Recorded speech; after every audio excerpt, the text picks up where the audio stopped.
This is the Lone Crater YouTube. We hope this video helps. You're signed in and ready. Open your LinkedIn profile and find the Featured Area or the Add Profile section button. Once there, press the plus icon to add a new card. You can choose Upload or Add a Link. Choose Link when you want dynamic content or upload a file for a static asset. Make sure your file is the correct type: PDF, PNG, JPG, MP4, and under linked in size limits so the process won't fail. Now focus on the middle steps. If you pasted a URL, let LinkedIn fetch the preview, then edit the title and description so viewers immediately grasp the value. If you uploaded a file, confirm the thumbnail and trim or crop images if needed.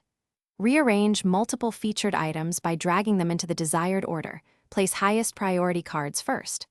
Once done, review how the card reads. Good titles and short descriptions increase clicks and clarity.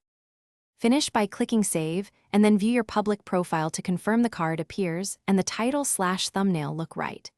If the preview doesn't load, refresh, clear your browser cache, or paste the URL again. Sometimes LinkedIn blocks certain sites. If an upload errors, confirm file type and size limits, then re-export a compliant file and re-upload. If problems persist, try the mobile app or a different browser as a troubleshooting step to isolate the issue. Thanks for watching. Consider subscribing if we helped you.